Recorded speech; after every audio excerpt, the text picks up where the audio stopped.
Look at that beautiful face. Hello, hello. I can't see shit. Hello, hello. My good man. All grown up. I can see you now, bro. It's like when you're in your late 40s. My arm's too short now. I can't see so lekker. You look good in glasses, bro. It's actually, what's your favorite? Okay, we'll do that next. Second of all, and starting off, beginning at the end, but moving to the beginning. Hello Sweet. and welcome. So I just want to let you know this is my first episode of the year, the beginning of season 3 of What's Your Poison. And I'm so excited that I'm doing it with you. I'm so excited that you asked me, bro. I don't have a lot of interaction anymore. Not Who since does? This this is it. COVID. Well, I started this during Yeah. lockdown to pretend that drinking and chatting to people was still a thing. Well, I didn't realize that when you said "What's your poison," it's actually you're allowed to have a drink on this with any amount of respect. So I took the liberty of putting it in a coffee cup, but it's whiskey though. Ah, okay. Well, I'm going to pour my. What whiskey are you drinking? That's important. That's part of the storyline. Oh, fantastic! All right, I'm become a bit of a weenie, so I'm drinking a Baines whiskey, bro. You know what? That Baines is really good, actually. Not too shabby at all. I'm digging it, bro. They've just won So like some sort of one of the Baines has just been considered like one of the world top whiskeys in a certain price bracket. And I just saw on the Whiskey Brother website that for like 3 months in a row, the top selling whiskey through there is Baines. Man, I am a fan. I've had it for a while now, and it's worth the time and the energy. It's a nice soft whiskey. It's nothing too hectic. I do have a bottle of single malt in the wine cabinet there, just in case, bro. I Oh, do like Baines. myself a nice. No, no, not. There's an alternative. I like a nice peaty, like fat whiskey especially as the first one for the night. You know what I mean? What After do you got the in third there? one, I can't. I can't. I could. Glen Morangi Oh, is I like a my good Glenmorangie. single malt over there. Ah, that looks fabulous, bro. That I'm hitting looks myself. very Lani there, dude. This is a bourbon. Oh, that's an American whiskey, is it now? It is. So I didn't go all local like you did. So I'm shamed. Thank Yeah, you. Start off my podcast getting it's shamed. it's an absolute pleasure. Don't mention it, bro. You got to Cheers and buy fingers to local your there, face. dude. Yeah, The yeah. pleasure's all mine. Thanks for having me, bro. Yay. Mm. To this fucking crazy movie called Azure. Did you see it, bro? Yeah. But this was 25 years ago, right? When last did you see that movie, bro? Well, I'll tell you what, I found it recently because it isn't anywhere. It's very hard to actually find in the world. It's not on Yeah. yeah. Have you seen it Man, recently? I'd love to see it again. I've seen it like years ago when Meg Records just wrapped it up. But I haven't seen it since. That's like 20 years ago, bro. Bro, I'll send it to you. I'll tell you. You I want to tell must. you. You must. My memory of that movie was so. First of all, I was producing it. Meg was directing. It was her Okay. baby. But it was Yeah. I was a lighty, and it was my first experience of becoming an overzealous producer because we had a massive fight on that film. And the Really? massive fight was, I'm remembering it while I speak about it. Do you remember that the Brasa Funny Cop were in that film? Yes, I do. Yeah. And the one day they came on set, and in between scenes, they just started performing. And we filmed it just for fun. And Meg decided, and credit to her, I was a crazy person. She put it in the film, this like impromptu Brasa Cop Yeah. rapping scene. But the problem was, if you remember, that movie was fucking hectic. And that kid had just been like taken off the street, raped by some guy, left on the side. And then suddenly the movie became a musical with Brasa Cop doing like a rap. And I was like, I love Brasa Cop, but this cannot be in the movie. And she was like, no, I want it in the movie. And I tried to kidnap the thing from the editor, try to get it like fired off the movie. I was like, we can't put this in. It was a crazy Shit. experience. I was completely unaware of this at the time. I'm sure you should I have was. been. It was my. It was my first appearance in front of a camera in a movie kind of space. So I was a little nervous, as you could well imagine. And it's amazing because just a few weeks ago, a new material, Riyad Musa's new piece, was released after like 2 years of sitting on a shelf after it was edited. And so yeah, that's I had a nice little piece in that over there as well. And I've just been booked to do another piece. So I'm really chuffed to have had a history of getting in front of the camera, and it all started with you and Meg, bro, a I long time remember ago. though, you were a fucking natural in front of the camera for film. Man, Yeah. I'm lank honored to hear you say that. And thank you for giving us the spin over there, bro. Because there was another piece. I don't know if you remember this at all, but there was a little piece we shot up in a block of flats in the top of Ob somewhere. And I'll never forget this piece. Is that you had you had a trolley as a dolly, right? And and the camera did a bounce every time you went over a tile. It was one of the funniest pieces I can remember, and it was just such a lekker way to do things. We were a bunch of kids back then, and it was a crap load of fun. I remember that, but your dolly didn't work so lekker. No, I remember having to use dollies for trolleys for dollies. Trolleys for dollies. Trolleys for That, dollies, bro. that's the name of your next stand-up show. Ah, shit, dude, that's hilarious. How Uh, okay? How have you been? This is the next question is, fuck. It's been mad, but how's it been for you? Fuck it, dude. It has been, man. I've lived a whole lifetime. It feels like it in 2 years, dude. As you could well imagine, I lost the comedy club. Like not in the fucking Pick and Pay. That's just I don't have a Have lease you at the checked water aisle club three? anymore. Yeah. Well, apparently there's a fuck up in aisle three, bro. I'm So I sorry to lost the hear that. comedy That's club. No, is it it's still bro. there? Well, the building is still there. The building's like a heritage site, so it's been around for a really long time. And Yeah. bro, it's a kind of a blessing in disguise as well, because I was just taking on way too much over there. Towards the end, I had like 40 staff in that place, bro, and I wasn't dealing with the HR issues very well, and it was getting tough, bro. And way before COVID hit, there was a couple of other things that really had me on the ropes, and I was losing sleep about it for like a year before I COVID remember even came along, bro. we spoke quite a bit because you were always looking to find a way to basically keep the club alive. Yep, I yep, mean, yep. what an amazing legacy that you've done though for this country. Man, And I'm chuffed that you feel that way about it. Man, it's wrought with great highs for me, and then staggeringly fucking weird lows. Here's an example. About in 2017, some independent group came into the comedy club and ranked it. We didn't know they were there. They were completely independent, group of American and Australian kind of critics and stuff. Long story short, they rated us number 9 on the list of top 10 comedy clubs in the world, and I was so fucking chuffed with that, bro. That's what? quite an accolade.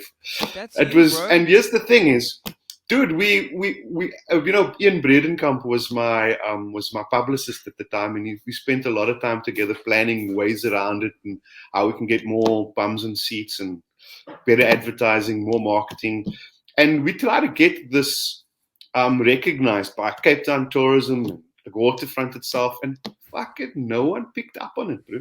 Nobody was even willing to pick up on it, and Uh, it just pissed me off so fucking badly.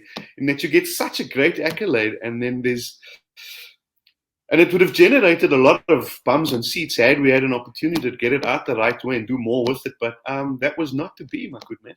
hmm. It was weird, and I still can't explain why it wasn't taken up with the love and warmth I think it deserved. And then there was international kind of publications that had caught wind of it and then wanted to do an interview online, like this type of thing. But there was more interest overseas in this accolade than there was locally, and that was just weird. This is the sad reality of. I kind of have seen this a lot. I'm sure you have too. It is a weird thing about. Yeah. I don't know if it's like a self-worth issue. Like we just have a general self-worth issue. Man, it seems as if you only get the kind of the kudos you need once you've kind of cracked the nod overseas, like the Charlize Therons and the Trevor Noahs and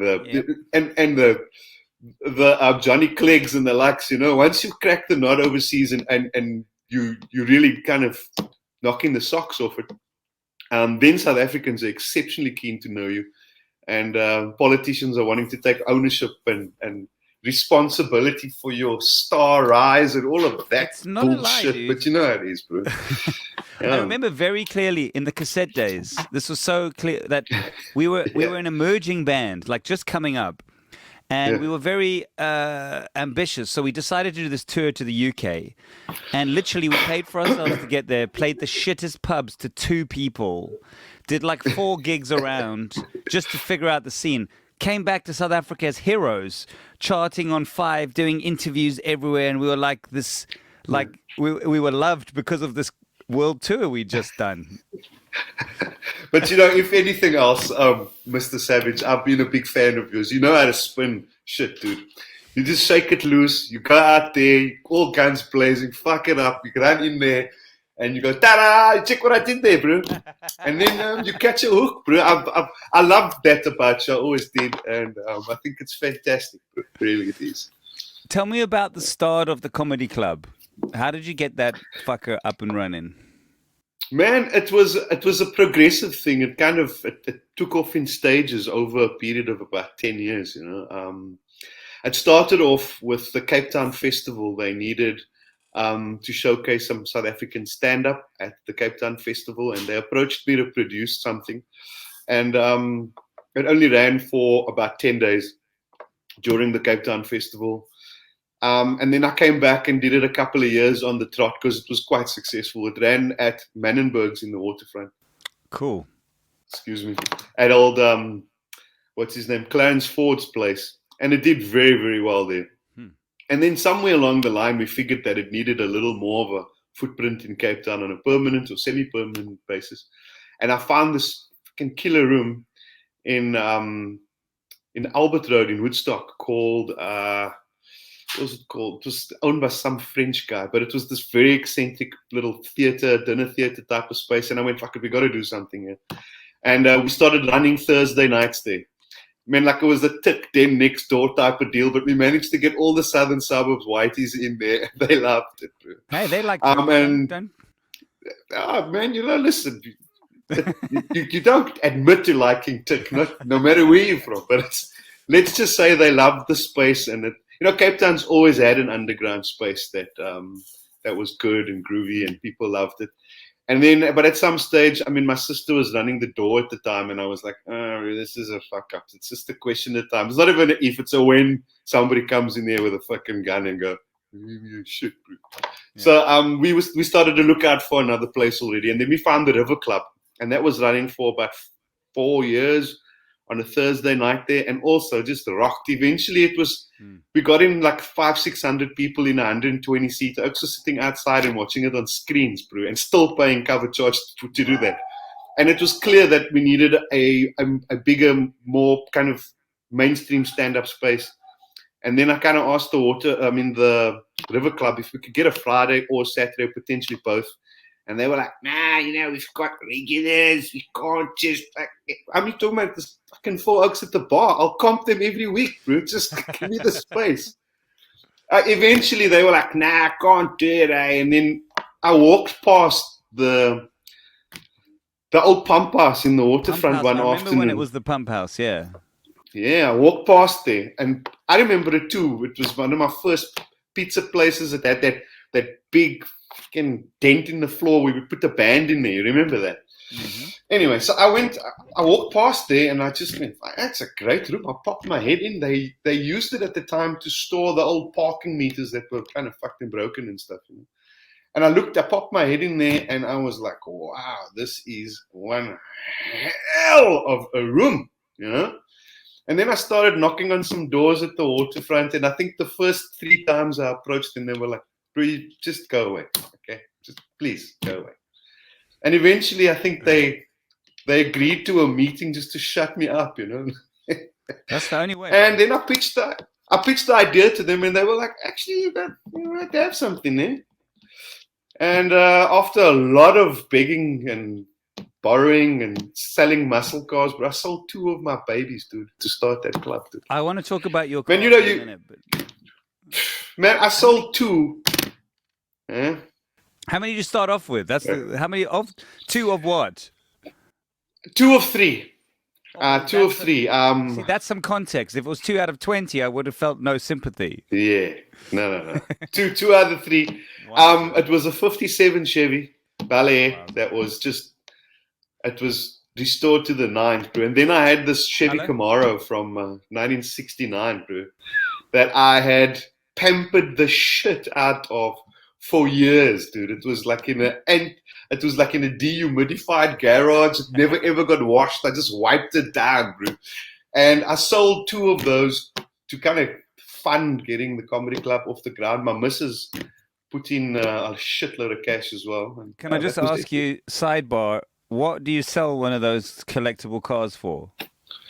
Well, bro, just to put it into context, they were so nice that in about 8 years ago, 7, 8 years ago, when I sold them, I got about 800-900 grand for the 2. You know? Fucking hell. Really? It was, yeah, bro.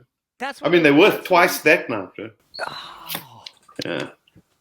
It was, but it broke my heart, dude. Yeah, it broke my heart when I watched them just cruise down the road and some other tourist was driving it. I was like, But that's what you do for your dream, bro.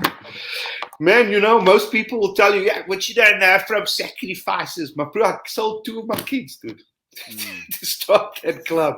But it was par for the course. I guess we needed to get it off the ground. We needed to get it up and running. And I'm chuffed I did it. You know, I've ticked one halse groot fucking bucket list box there that I would never have been satisfied had I not started that club. And that room was just absolutely perfect for it as well. You know? Dude, it's such an iconic thing you've done that no one else can or has done. Highlights of its lifespan. Oh, bro, there were so many, dude. There were just where do I start? I remember, you know, you walk into the club and you go, is that Samuel L. Jackson at table number 5, bro? You know, really? Tracy Morgan from Saturday Night Live is like, is that Tracy Morgan? And then, you know, what's the guy from the Emoji Movie, the curly-haired guy? I can't remember his name right now. Miller or something or the other. Anyway, also just quite a famous comedian in the States. And, bro, he got so fucking drunk, dude. He couldn't get on stage. He almost fell. TJ, that's the guy. I had to Google it. Oh, it was a mess, dude. It was a mess. Anyway, or you just point? No, of course. Listen, you try and get a picture so you can get all the little bits and bobs in the right place. But you know, it's the thing is, you want to be as nice as possible, and you don't want to hustle a picture out of them either. But I mean, I've had some fucking really great moments in my career. Period, with like opening for Russell Peters, opening for Paulie Shaw. I got to do some really whacked out shit in my time, dude. So I was really chuffed with that. And then a few years ago, I got to play with a friend of mine who's like a dinkum rock star in Germany, you know. And I was backstage with him at some concert with like 20,000 people there. And he goes, bro, do you want to go on and do like 15 minutes? Oh. I'm like, fuck yeah. Give me the mic, bro. Give me the mic. And bro, I had a show at the time I was in Germany doing called Living with a German with another comedian, a German comedian friend of mine. And man, I got to do 15 minutes to Germans and they laughed. I think my last line was, I think I can retire now, bro. I bet the Germans laughed, dude. It was fucking wild. That is very, very cool, man. Amazing. What was the name of the band? It was Sons of Mannheim, and his name is Zay. He's like a big deal in Germany. I mean, there were some other things about that particular trip that was like rock star shit straight out the movies, my bro. I mean, I was I pulled up at his place one day and he went, do you have a car to drive here while you are here in Germany? I said, yeah, I'm driving my in-laws Qashqai, bro. And he went, no, guy, you've got to make sure you are getting the right car. So he took me to a warehouse full of fucking sports cars, bro. That's Full, your dream right there. And exactly, I was like, you should me choose one, bro, choose one. And I was just about to head to the north of Germany with my family and my mother-in-law, you know. And I went, okay, I'll take that Bentley Continental GT there, bro. There you go. You kidding? And I had it for a month, bro. He had about 50 cars in that warehouse, bro. And it's Porsches and Ferraris and Lamborghinis. And I was like, give me the Bentley, bro. And I had it for a month. The only problem was I had to put the gas in the car. I think I had to take out a second bond on my house to fund the gas bill, bro. Have you got photos of that car? I do. I've got it somewhere. Yeah, I do. And then he was driving like a Porsche 918 at the time, which was like, it still is one of the best hypercars ever, you know. And I remember like going on the autobahn with like some ridiculous speed at like 3 o'clock in the morning with the circuit. It was wild, man. Rockstar shit. It was unbelievable. Cool. Yeah. In terms of the comedy club, how much of its life did you film? Have you got that stuff on tape somewhere? Man, bro, that's another disappointing side of it. We've got a lot of it on tape. We've filmed quite a bit of it. We filmed a pilot for a thing called a stand-up show. We are kind of took the bucks. You know how expensive it is to produce something like that proper. We got in a big jib, and for those of you who don't know what a jib is, it's this big arm with a camera on. It makes any room look like Madison Square Garden, you know. So we got the jib in. We got like professional operators with 4 cameras, and we shot a night there, trying to showcase what the club was about, and was hoping to try to sell it to like a Netflix or for it, you know what I mean? As a stand-up show, as a regular stand-up show. But they were never interested in it. It's one of the same things again. I mean, right now, I'm starting to see Showmax and Netflix Africa has started to see some stuff come through there. Also, Comedy Central shot there at least once or twice a year. So there was quite a bit of stuff, you know, that has been shot there. So it's kind of gone down in the history of the South African stand-up space. And it was a beautiful room, and it's just such a photogenic room. It looked so befuck, bro. It was so cool. Cheers to you in that fucking place. Cheers, my bro. Amazing. Cheers, guy. Tell me this amazing and notorious obsession with amazing cars. Where did that start? Yeah. Man, my dad was a car guy, I guess, and my grandfather was a car guy. And I remember being in the mix there, and I was helping them bleed brakes as a 10-year-old. Like, pump the brake, bro, and then park there with this big old white steering wheel. And then it became a bit of an obsession after that. And I still have that problem, man. I mean, I got cars my wife doesn't know about, bro. Yeah. How many cars do you think you have? Lost count about you have. Well, lost count about 8. Yeah. Wowzer. Do they just live in storage? It's just like you need to have these cars. They just live.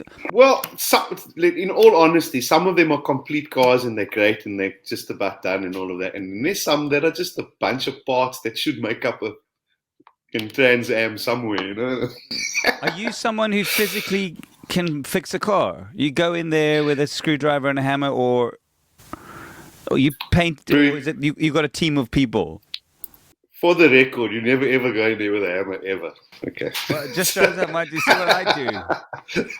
If I had a car. There's certain things. Kurt, is this the thing you hit? Never. I think I'm going to quote Dave Levinson over here. He's got an old gag that I love to bits about cars. He says, what was wrong with the car? She's cocking the carburetor. He says, and how often do I have to do that? That's nice.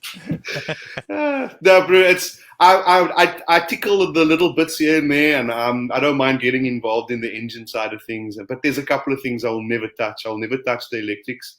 I've done that before, and Thank God I had a fire extinguisher in the car at the time. You can't make a fire Also, with your car. V8s take a lot more fuel. They take a lot more power to operate. And when something goes wrong, it goes catastrophically wrong, my bro. So you need, I got 2 fire extinguishers at any stage underneath the seat or wherever. You know? And I just love, bro, it's, for me, it's like, oh, dude, I don't even have to drive the stuff. I could just sit and stare at it all day and still be quite happy doing that, you know. Do I you love know it. the I love it. Journeymen? Do you know who the Journeymen are? Well, you've mentioned them to me in the past. Oh, I have. Yes, you have. In fact, just before we touched base over here, it was in the feed that you'd sent me. And you'd sent me a list, or at least, sorry, a listing or a contact number for the Journeyman. Essentially, if my memory serves me, they are the guys that get together, they group of oaks that are car enthusiasts or motorcycle enthusiasts. And they get together and they share a workshop, if my memory serves, yeah? They have Is this it? killer workshop. Like it's like out of a movie. It's so big. And they just make cars. They like what they do is they buy vintage cars. They like when I was there, it was all old minis, and they restore them back to original pristine. And because they have this factory next door that makes machinery, that's what their day job is. They actually like make the nuts and the bolts that you can't find anymore, and Wow. they have the manuals, the physical paper manuals, and they look through the manuals and they say, okay, well, this part's missing, we're going to make it. And they've built Porsches and Ferraris and Minis Man, and BMs. They're incredible, and they're kids.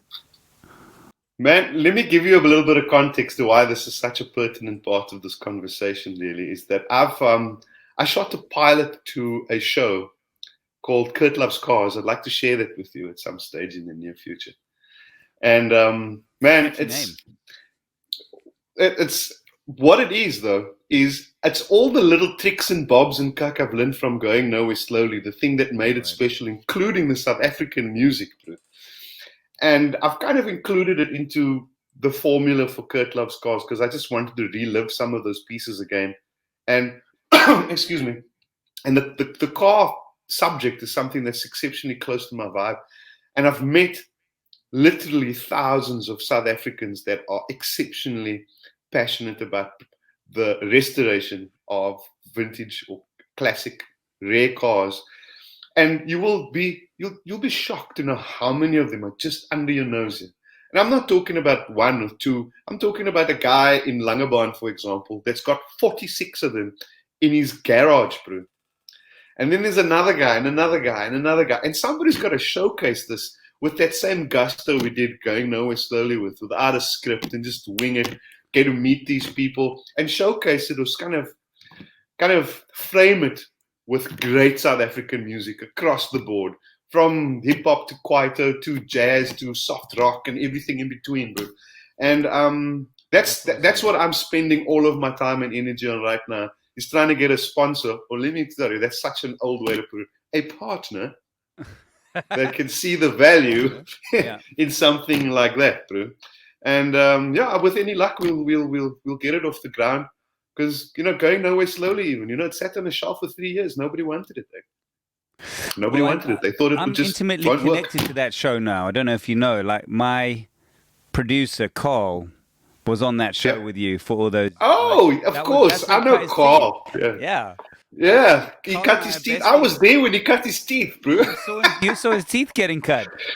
Oh, God. I saw his teeth getting cut. In fact, the last time we saw each other, I ran into Carl and going, "What the fuck are you doing here, bro?" He's like, "Man, produce all John's stuff, bro." So, yeah, I know Carl well. And are some of the best production guys, camera guys, sound guys, Yeah, it was a behind the hell of, scenes guys that was a special team came through those that show, guys bro. had. Man, I was blessed and just so lucky to be on that show because it just not only the travel and the people I got to meet and the experiences I've had, and I mean, shit, dude, I did stuff on that show I would never have done. I'm not the bungee jumping type, bro, but fucking, I did it. I did it. What an experience that show. Another legend. That's Yeah. 2 massively iconic things you've been a part of. Obviously, Stone Cold. That makes 3. Three, that's like three. Bro, I don't know if you noticed, I put it on my Instagram page the other day. There was like a still shot of me in full police gear, bro. And I couldn't resist it. I was just like, as if only I could be a cop. There's a have a look, bro. And I got a shitload of comments on that on my Instagram page. It was just lovely to be able to get that picture out That and was a just look fucking at those crazy stone cold few again. days. It was great. I enjoyed every moment of it, bro. It's so weird with this car thing. I am like my grandfather was like Mr. Car. He had like a car dealership. He brought Nissan and Datsun. No, he brought Datsun to South Africa. He's the Datsun guy. What? So my granny, who was an old, even when she was like in her 70s, she drove one of those. I don't know if you know the Datsun ZX, the red sports car convertible. Bro, It's like you're talking about car. Of course I know the Yeah, ZX, bro. That's like So yeah. that's what they drove. He was the thing, and then my dad, that was my mum's dad. My dad grew up on the streets of Coventry, and he used to build gearboxes as a kid to earn pocket money. He used to go. He actually told me that what he used to do is sabotage all these cars as gearboxes back in the old days, and then get paid to go around and fix them. Right. So I come from this lineage of car people, and my kid is car fucking mad. I don't know. All I know is it gets me there. I don't know the difference between two cars. Yeah. I've got no car thing. It jumped over me. Dude, it's also a rabbit hole, dude. Once you start getting interested, 20 years flash by, and I'm like, what happened, bro? Yes. And I've got like, in fact, you know how much money I spend on storage, bro? Just storing shit that I've picked up over the years. A car body and some windscreens and some wheels and 4 engines and somewhere along the line I'm going to use all of this, I hope. Sunglasses? What's that story now? Man, dude. How many sunglasses? You must check my collection somewhere along the line, dude. I've got sunglasses, some of the rarest shit in the world, dude. And I've been collecting them for like 20 years. How close are you now to your sunglasses collection? I want to see your most outrageous and your most valuable and your favorite pair. Don't go anywhere, bro. Yeah, this is good. Shall I sing? Sing.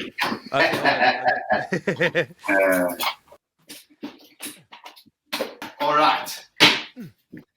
So, which you want to start off with first, bro? I was going to do a song about Kurt's sunglasses, but hold on, let me just put my guitar back.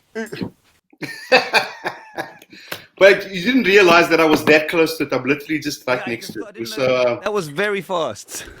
Okay. That was very fast. Okay. These are Gazelle 905s. These are very rare, very expensive. Was probably just a few pairs in the country. But these are very, very rocking. So hold on, wait. Wow, they look amazing. And you polish them every day, and do they have a little home, or are they just stuck in a drawer? They look super big, like those old party sunglasses. Why are they expensive? Why are they cool?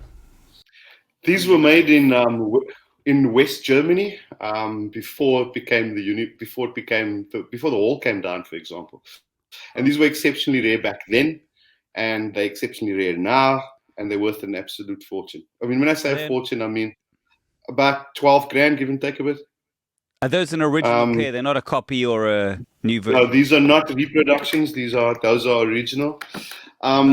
This is another Italian handmade pair, which I rock all the time, bro. I know you in those. You know me in those. Those are very, very cool. So what's so special about those? Those are also Italian handmade stuff. Alberto Ferrera. They're not super rare at all, but they're just very, very cool. These are fucking cool. These are also by a company called Carrere. These are very famous. They were worn by all of the big guys back in the 80s. I know those ones. What are those? You know those ones. What are they called? Is it the James Dean ones? No. No. These are from the 80s.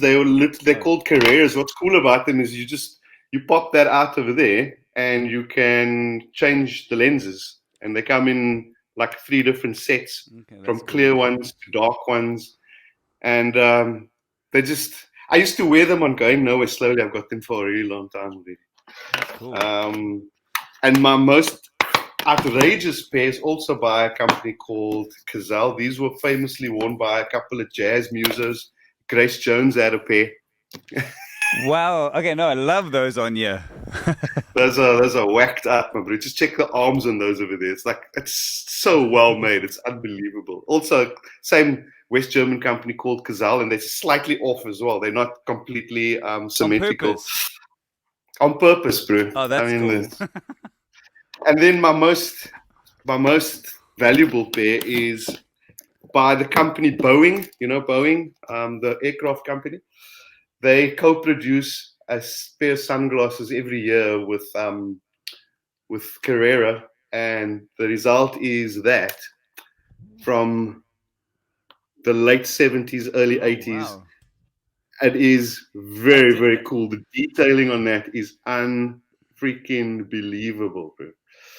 And I've got about another 20, 30 pairs over there. But those are the ones that I love the most and the most Very valuable, nice. valuable to me, anyways. And then I got watches and other stuff that I collect, bro. I like good quality. Just don't make them like they used to shit, you know? You know, my brother always had this idea. From when he was a kid, he wanted to start a website called Boys Toys. And all it was, nothing sexy. All it was like, because he just loved knives and sunglasses and watches. And that's all he wanted to do was like find vintage shit that guys really love to hunt down and find and then trade them on his website. I've got some stuff that I trade on eBay with some other guys if I've got doubles or copies of it. And we trade stuff. And man, there's shit that you will fall off your tree for, bro. You go like, what? That's how valuable that shit is. Man, you know the company Ray-Ban? Of course, the sunglass company.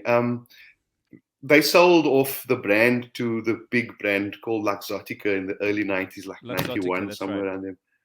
But they never ever sold the technology. They only sold the brand. So Ray-Bans pre-91 are worth a staggering freaking fortune, bro. Because they are just made like nothing else. They're made like tanks, you know. And the newer stuff, they're just not made the same way. There's nothing wrong with them. They look pretty much the same way. They're just not yeah, made but if you have them next to each other, you'll go like, geez, bro, that is a completely different ball of wax that over there. You know, like Ray-Ban was started with at least the sunglasses, the aviators that old Tom Cruise made famous is like in the late 30s. The American government or the army was like the same guys that used to make the scopes for the B-52 bombers were approached and go, listen, our guys are blinded up there, bro. Can't you do something? Make a pair of glasses. And that's where they come from, bro. Bausch and Lomb from New York. Those are the oaks of Bolton. And I collect those too. I got a cuckload of those. I think you have more than 20 or 30 pairs just from that store. I get carried away, bro. I'm sorry. No, this is what I want. This is the shit. Fantastic. I'm happy that you got it, bro. Tell me about what's happening in the comedy career stuff. I mean, I just saw today. I mean, I fucking love Dave Levinson, man. What a dude. And he said that post that was like, it was like funny and not funny. It was like a really serious post, but done in that dark, fucked up way that only Dave can do. I know it well, yeah. Essentially saying, from what I read, like at first I was like, this is a joke, but then he throws in a few things because I think Dave's brand of comedy is raw as shit. Like he knows how to fucking take a dagger, stick it into his own heart, pull it out and show you it's there, and then laugh, right? So indeed. In that message, he says, "Listen, I love comedy, but shit's fucked up. I've just done my degree in what do you call it? Real estate business. What's it? Realty. And then if anybody needs a house, like here's my number, right? So that's a real flag in the ground for where things are at the moment. So I'd love to know where you at, because that's tricky. Bro, it's a very tricky space at the moment. And it's I've got to count my words very carefully over here. Man, it's how do I put this nicely? A large portion of our comedy business was culled during this COVID thing. Without venues, without audiences, and Please don't tell me that the online space is an audience, because it's not. It's just not the same. There's no feedback. There's no understanding as to what it is. Thanks. The people watching this are busy saying It's fuck just running you. lines. No, this is great. This is a I'm chat. joking. Stand up. I'm joking. Stand up. I need to feed off what's going on around us. Yeah, You know what I mean? And so it's been great for some acts, and also there's a migration to like a social media space for comedy, for stand-ups really, and some guys have engaged with that immensely, and it's done wonders for their careers and their potential to get booked for big gigs and all of the rest of that. But that doesn't make them good comics, you know what I mean? And Dave and myself, for example, we're into the craft of stand-up. You know, it's the polish that goes onto it that makes it fucking sexy on stage. You don't even know how you're being tickled, but you are. So in some ways, I feel like the standard of South African comedy has slipped a little bit. Don't get me wrong, there's some fantastic young new acts that are doing phenomenal stuff. But I also have noticed a large portion of newer stand-ups that have taken onto the social media space more than the craft of stand-up. And they sell themselves as stand-ups. But they're more influencers than stand-ups, really, you know. And I mean, they sell out stadiums, some of them, you know. But I remember at the comedy club, for example, we often got the request, hey man, we've got this fantastic comedian who is huge on Insta. Would you put him on stage? Right? And I used to go, at first I was like, oh, fuck, let's have a squiz. Let's see what guys like, you know, bring him over there. And bro, there's no second take on stage, dude. There is no let's do it over again. Let's try, fuck it, bruh. If you're going down in smoke, you're going down in fucking smoke. And there's no one you can call up there, you know? And here's the weirdest thing is, one would think that if things are going shit on stage, you just get off. Nah, bro. What you do is you look for one laugh so you can leave. But the longer you're on, the less likely it is to come, you know? You just keep going, you're like, fuck, man, come, throw me something, throw me. And eventually, 15 minutes into it, I'm backstage going, cut his mic, fuck it, cut the mic, cut it, fuck, get him off there. On fire, guys. Something, get him, fire extinguisher, something, get him off there.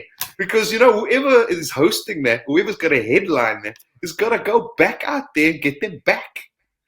And, you know, Dave Levinson's a legend that way. Dave's the kind of act that will go up there after that guy's fucked up madly. Dave will go, come on, guys, clap, or I'll fucking bring him back, clap. That's beautiful. And, you know, this is it. You know, there's a very strict honesty rule in stand-up, and you've got to call a spade a spade. If there's the elephant in the room cannot be ignored, bro. It's got to be called out and go, fuck, check that elephant out, bro. And Dave is a legend at not missing any elephant, big or small, bro. Yeah. It's interesting. I interviewed Vion. I don't know if you know Vion. He's like the biggest TikToker in the world. He's just one of the top. He's a South African magician. Oh yeah, no, sorry, I didn't know him. No. Is this young kid from South Africa? He's got like 12 million followers on TikTok, right? And what is interesting though about what you're saying is that he was a magician before, but when he discovered TikTok, he found it to be its own environment where he's got the biggest magicians in the world following him, but they're always chastising him, saying that's not real magic. That's not how you do a magic show. And I asked him in the show, if you got given like the Vegas stage, would you take it? He said, absolutely not. He recognizes that his environment is 1 minute in this little box. And that being on that's a different animal. He's not ready. Man, I like him already. He's a smart kid because he's figured out that the two things are completely different. They might share the magic thing in common. But the truth of the matter is that there's a stage side to things in this performance side of things. And it takes years and years to get that down. put enough polish on it that it looks completely natural, and you're not trying a single thing. You're just fucking nailing it. And that doesn't come easy, bro. I've been around long enough to know that that takes a really long time. That craft takes a long time to put polish on there. And there's a couple of acts in this country. Dave Lev, one of them. This like Nick Rabinowitz has done exceptionally well with that as well. Mark, Stuart Taylor, the David Cowes, and these guys have done it for Riyad Musa is a great example as well. These guys have polished that craft for 20 years. Alan Committee, good example too. They put on, this is craft. It's been polished for a really long time. And when you put that up there next to an amateur, you can spot it a mile off. Oh, yeah. Well, you said it earlier. Yeah. These young kids, well, I don't want to say these young kids, feeding the audience, feeling the audience, and being able to respond in real time is the art form that you're explaining. It is. It is the art form indeed. Man, listen, you don't want to knock any of the other additions to the comedy space that have become very apparent in the last couple of years, and they serve an important part. They really help get some bums on seats in ways I've never seen before. Back in when I started out, a poster on a pole was the only way to do it. If you're lucky enough, you get into like a morning television show, or you get into a radio station, and they come in as a media sponsor, and then you've just knocked it out of the park. Nowadays, you can get all of that by dropping the right Instagram post, and if you've got enough followers, checking the algorithm. You're gonna have to you're gonna beat them off with a stick at the venue. So I'm a little envious that way. I wish I had access to that kind of shit. But I've already got 2 full-time jobs. Between running a comedy club and being a comedian. Man, fucking. Becoming an Instagram fucking fundi, you need to know your shit, and it's not as easy as it looks. I've got a page, but it is a completely, and it's also a full-time job. You need to understand how these algorithms work. You need to understand why you've got the hashtag in front and where to post it, when to post it, how to post it, and I haven't put that polish on that particular but it's product. It's a different skill set, and you're right, because this is, I remember, I have such a clear memory. What you guys do, like such an underappreciated art form. When you say like separate, if you put a professional next to an amateur, like putting you next to a guy who thinks he can tell some jokes, right?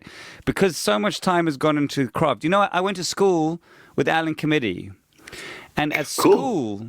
When I was at school, he was a lighty, right? He did he did the sketch. I'll never forget. He did Rowan Atkinson's. I think it was like the speech in hell, whatever it was. That's a great. It wasn't that one. It was a wedding speech or something, a drunken wedding. Okay.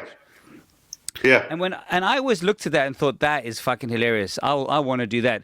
And when I went to university, I studied drama, not because I wanted to do drama, because I wanted to do comedy. I thought that would be a fun thing to do. And the first piece I chose was that piece. And I spent months working on that piece, and I performed that piece, and it was a piece of shit. And I realized in that moment, motherfucker, there is so much that is going into this stuff. Yeah. Man, this is the thing about stand-up. It's deceptively simple looking, because you look like fuck, I can do that. Jokes. Yeah.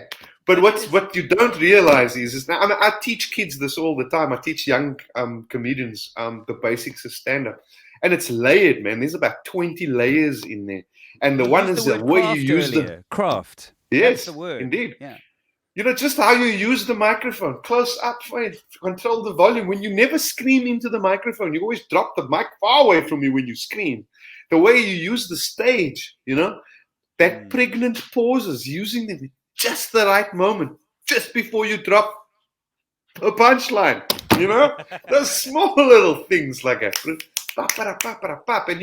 it takes years of learning, and then eventually you get like your style, your skill set, you get your voice.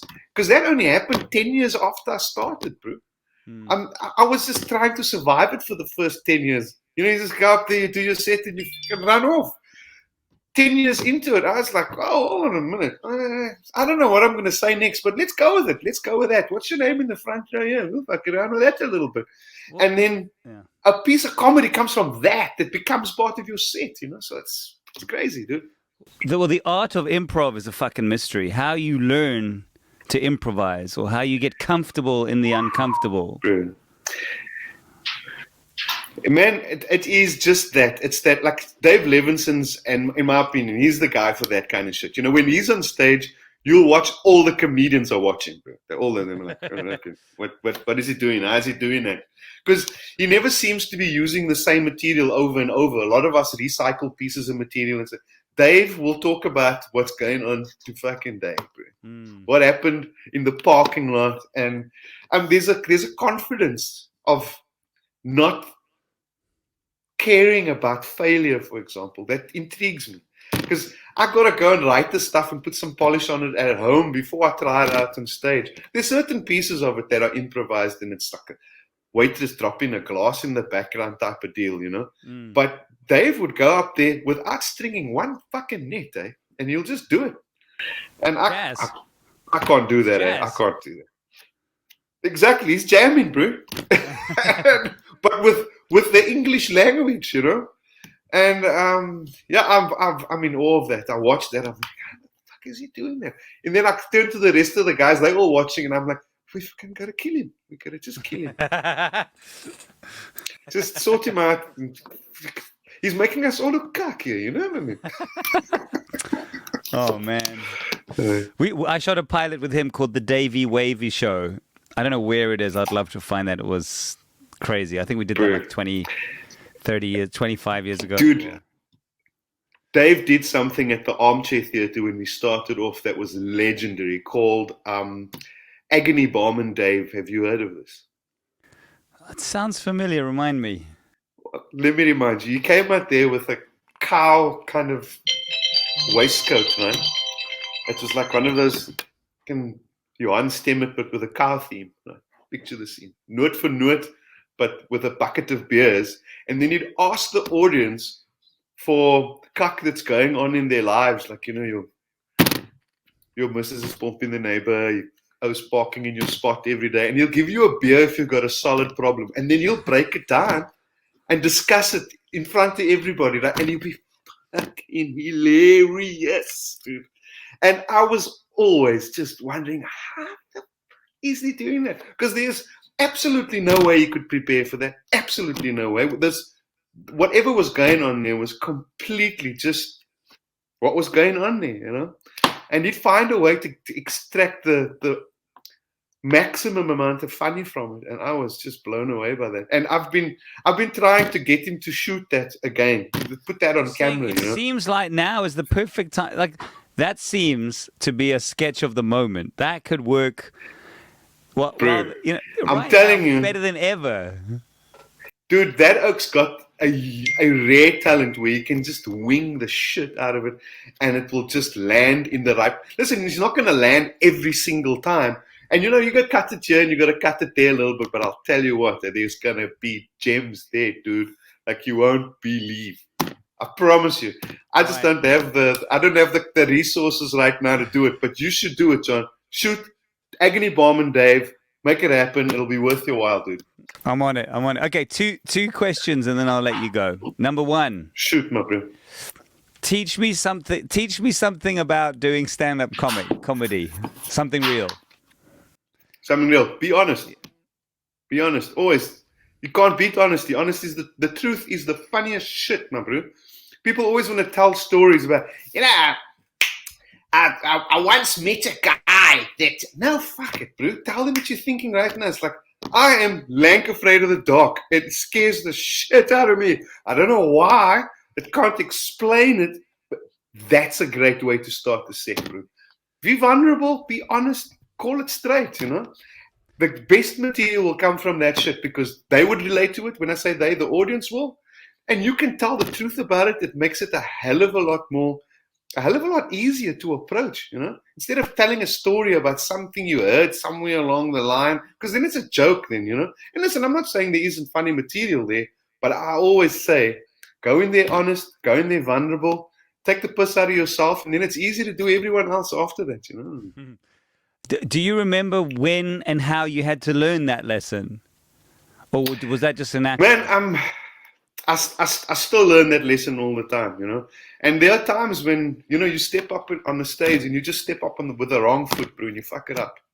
And you listen, the audience wouldn't spot it because it's a subtle thing for me now, but I just didn't gel with that particular audience. And I know it. I can feel it, you know.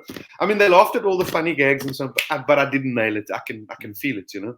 And I'm learning those lessons all the time. I still am. Every time I go up on stage and I'm not feeling right about what it is that I'm saying. And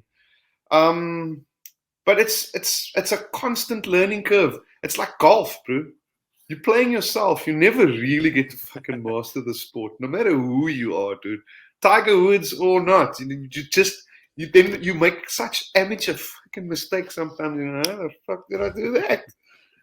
But being able to call it, I think, is the cool part. Is when you can just be honest about it. And you know, when you fuck the gag up, you go, okay, I'll fuck that one up. How are we going to fix that? Yeah, well, and I mean, you look at Eddie Izzard is great at that. Right? He delivers a line that didn't go his way or didn't go the way he wanted to, and he goes, "Oh, note to self, don't do that one again." I love it when he does that. When they don't laugh at a joke. That's a great gag. That's the honesty I speak of, because then you people will buy whatever you're saying. Here's the thing about it, I think, right, is that individually you can fool anybody, I guess, but as an audience, a complete audience, they seem to have a collective consciousness. You know, they can detect bullshit a mile off, and if they're not buying, they're just like this, bro. And no matter what you can do, fuck all, nothing. They just stare at you, bro. So once you're honest and you break it down and you share, they come to you, bro, like the Pied Piper. Favorite comedian in the world? Ever. Okay. Richard Pryor. Easy. Why? I'll tell you why Richard Pryor, because he just fucking called it. No matter how fucked up it was, he called it. Like, you know, that time he set himself alight. And when he came back a year later, his opening line was, "If you see someone running down the road and they're on fire, put the fucking camera down and help me, bitches." You know, that is just the ultimate vulnerable, where you just go, "I'm a fucking idiot." But he did that. I mean, and they loved him for it, dude. The way he used to talk about his drug problems was fucking painful. Yeah. Painful, but so raw. Man, that rawness, and then Chappelle, he's brilliant, dude. Chappelle just has a way of, you know, he's taken back this politically correct, this take at the politically correct space. The last show on Netflix, for example, I changed the way I did stand up. I do stand up now a little bit.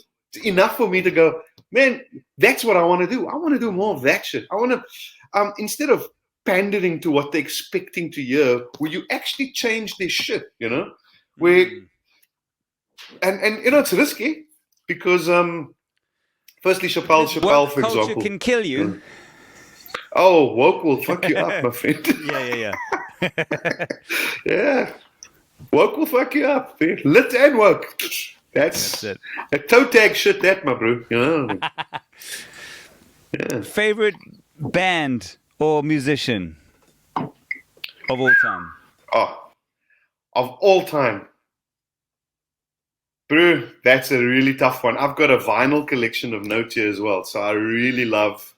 I got so much stuff. But if I had to choose one band, wow, that's a really tough one.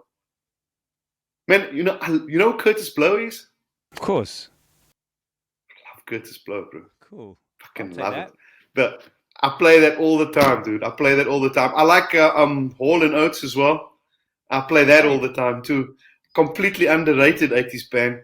And I like a lot of funk. Man, I like the old 60s rock, you know, Uriah Heep, Deep Purple, that kind of shit, man. I was weaned on that. My dad is an old EP, I guess. You know, stuff like. I've got a big music love, dude. Bro, touche, my friend. Covered all the bases there. Woof. Favorite car That's that a you tough own one, bro. of your cars? 67 Camaro, What color? black. What's his name? Her name? Don't have a name for it just yet, but she's not done yet either, you know. Oh, cool. That's going to be another year or two, but it's nut and bolt rest of it, bro. Amazing. And then finally, this is my closing question, and that is, recommend somebody you think should come on this show. Dave Lev. I thought you were going to say that. I'm happy with that. I'm going to take it. Take that? Yeah, you should. You should. I will. I think he'd make a great host, a great a guest, in that he's gonna fuck your show up for you, but in the best way, bro. That's all. Is that too much to ask for? Yeah, bro. If you're lucky, he'll do that. And, yeah, I don't know. I sound like a Dave Lev fan here. It's fucking, but really, I think he's superb as a stand-up, and he's one of my best mates as well. But he's also just a bit fucking weird, you know. But I like that. Very. It's my style, that, you know. Kurt, bro, I love you so much. Our lives have touched each other in very many ways along the thing, and I appreciate knowing you very much and bumping into you in the record store and always sort of touching base on stuff. I love that I wanted you to be my season 3 opening guest, because I've been wanting to have you on for a long time, but I wanted it to be. I really appreciate you getting me on your show, and bro, I love your shit for like a million years, bro. We've always kind of seen the universe, I'd like to believe, from a similar kind of warped perspective. And over the years, we've stood back and watched the mayhem and gone, fuck it, dude, you check that cock up. And that's been valuable to me too, dude. And thanks for being a good guy and getting me on your show. And fuck it, hopefully with any luck, we can cause some more fucking carnage in the future, my friend. Send me your Kurt for Cars proposal. Kurt likes Kurt loves, what's it? Kurt loves cars. That's what I said. Bro, I've got your email, Addy. I'll send it to you. I'd love you to have a squeeze at it. Keep in mind that it's just a look and a feel right now. But I've got about 30 episodes written for this shit, dude. Kurt Schoonraad, what's your poison? Love you, bruh. Thanks, my brother. As you were. Cheers, my dude.